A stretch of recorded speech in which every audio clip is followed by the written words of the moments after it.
Minasan konnichiwa, vidéo yokoso, Nihongo manabimashou. Bonjour et bienvenue sur la leçon numéro 39, Sanjukyu. Aujourd'hui nous allons voir donc la forme neutre au passé et après, promis, on recommencera des trucs plus intéressants parce que je peux comprendre que la grammaire, c'est un peu lourd, j'en conviens. Quoi qu'il en soit, cette fois-ci nous allons donc voir le passé, forme neutre et forme négative afin de bien comprendre comment celui-ci fonctionne. Donc afin de ne pas être trop pénible avec la conjugaison japonaise, la prochaine vidéo portera sur quelque chose de plus croustillant ou plus imagé, afin de rendre ces vidéos bien évidemment plus cool. Donc vous l'aurez compris, je vais m'arrêter pour l'instant en ce qui concerne la conjugaison qui sera cette fois-ci la conjugaison neutre au passé. Avant cela, prenons des en premier, à la forme passée, cela donnera datta. En fin de compte, on ajoute tout simplement, alors pour ceux qui se rappellent, un des à la forme neutre c'était da, mais quand on va conjuguer celui-ci, ça fera datta. Donc on ajoute tout simplement le petit tsu avec le ta.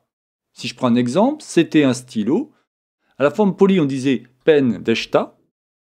À la forme, on va dire familière ou neutre, on dira pen datta. Voilà au niveau du des. Donc attention, pour ceux et celles qui essayent de suivre des mangas, ces règles seront très importantes, surtout lors de l'apprentissage du langage familier ou neutre.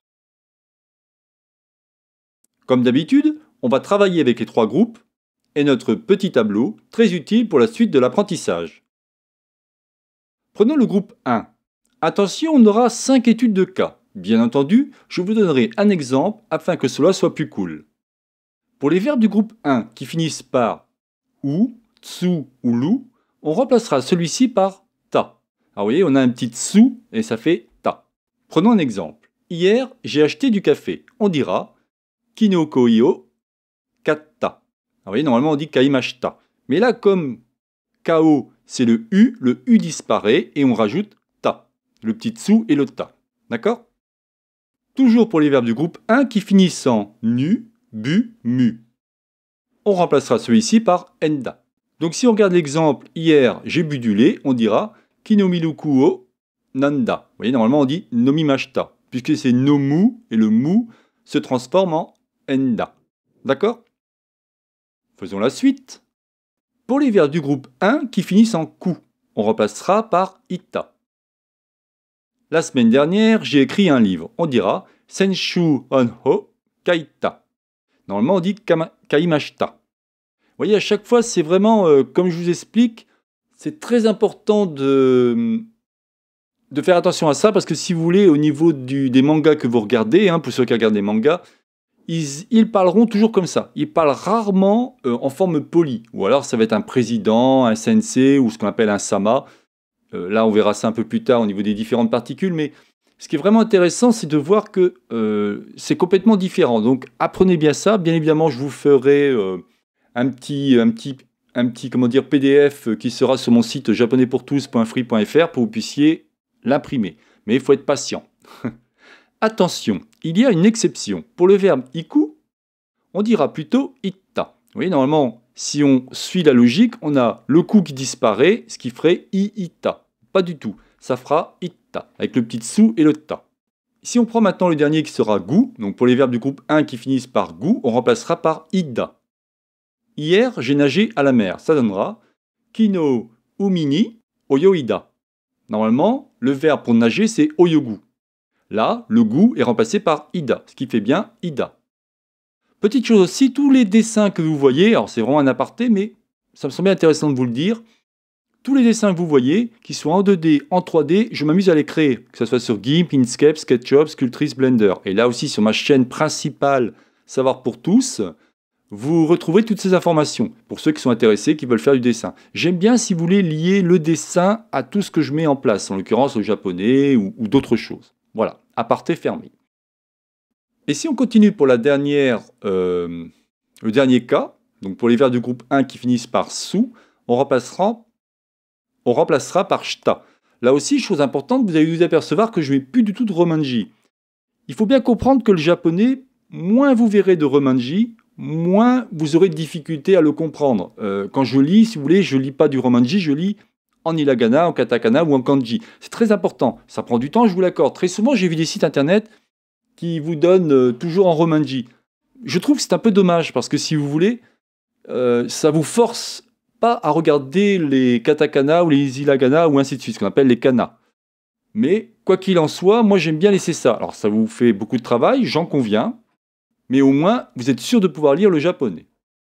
Donc si je vous montre par exemple je parle, on dit anasu, ce qui donnerait anashimashita, au passé poli, forme polie. Et en forme neutre, ça donnera anashita. Vous voyez, automatiquement le su est remplacé par shita.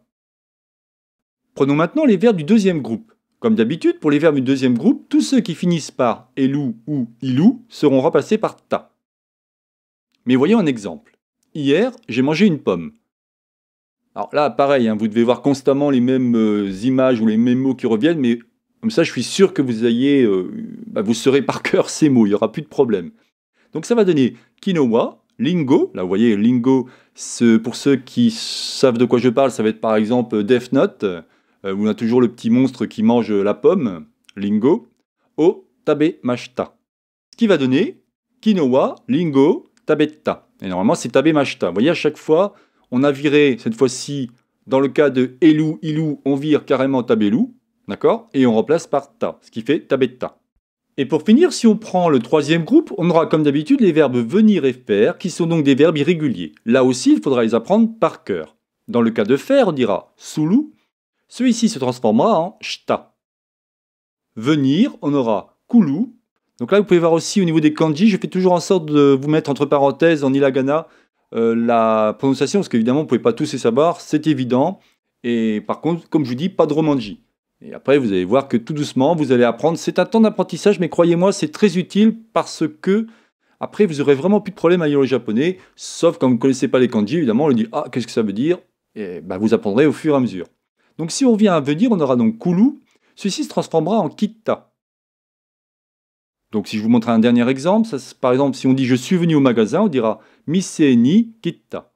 Alors attention, on dit « kita », pas « kita », parce que vous pourrez croire qu'il y a un petit sou. Donc vous dites mise ni kita. Rappelez-vous, en forme polie, on disait kimashita. Bon, c'est super, on a vu comment conjuguer nos verbes au passé à la forme neutre. Mais maintenant, si je veux prononcer ou écrire un verbe à la forme neutre au passé négatif. Comme par exemple, aujourd'hui, je n'ai pas mangé de pommes. Encore cette fameuse pomme. Promis, un jour, je vous donnerai une liste d'insultes en japonais afin de traiter celle-ci avec tout le respect qui lui revient. Pour cela, il va falloir se replonger dans la leçon numéro 38. Prenons le cas du verbe manger qui se dit tabelu. On dira donc tabenai. Pour conjuguer celui-ci au passé négatif, il suffira de supprimer le i de nai, puis ajouter katta. Vous voyez, on a encore un petit sou. Et oui, c'est aussi simple que cela, car vous le retrouverez celui-ci dans tous les verbes. Là, pas de problème, vous dites à chaque fois, vous virez le i de nai et ça fait katta. Donc, impeccable. Prenons un exemple, je n'ai pas mangé de pommes aujourd'hui. On dira quinoa, lingo, tabenakatta. Vous voyez, c'est très simple. Et voilà, donc c'est terminé pour cette vidéo. C'était donc la chaîne Japonais pour tous réalisée par Jean-Michel. Alors, c'est fini, on va attaquer les choses plus sympathiques avec beaucoup plus de graphisme. Alors, comme je vous dis, je m'amuse constamment à créer mes dessins, ce qui me prend beaucoup de temps parce que j'avoue que ça m'éclate de faire ça. Et en même temps, je vous apprends le japonais. La prochaine fois, on verra comment dire su, sous, à côté. Vous verrez, c'est assez sympathique et ça va vous permettre de construire des phrases. Et après, je pense que je commencerai à m'amuser à vous mettre des quiz pour bien voir ce qu'il en est. Ce que je veux bien vous faire comprendre, c'est que à chaque fois, je ne mets plus de romanji. Alors pour ceux qui regardent mes cours, désolé, mais c'est une obligation, je dirais, parce que il faut savoir lire l'hiragana, katakana, les kanji, et puis ça vient naturellement. Quoi qu'il en soit, si je vous montre, donc comme tout à l'heure, je vous parlais de mon site internet, enfin ma chaîne YouTube principale qui est Savoir pour tous, je vais vous montrer de quoi je vous parlais. Donc vous voyez, il y a plein de dessins que vous pouvez voir de suite au niveau Sculptris, SketchUp, GIMP, Inkscape, donc au cas où c'est intéressé, pas de problème, allez-y. Et vous voyez, bien évidemment, quand vous allez dessus, vous avez un lien au niveau du Japonais pour tous qui est ma chaîne secondaire. Et ici, en fin de compte, je parle de plein de choses. Alors je suis complètement hors sujet, mais c'est juste pour vous montrer que tous les dessins que je crée, vous les retrouvez en fin de compte comment les faire sur ma chaîne et ainsi de suite. Donc comme je vous dis, si vous regardez rapidement au niveau des playlists, vous aurez les différentes informations. Vous voyez, vous aurez les différentes playlists, soit Blender, Sculptris, SketchUp, bon après un peu de programmation, mais voilà, bon je voulais pas trop m'égarer à ce niveau-là, mais voilà ce que je voulais vous expliquer.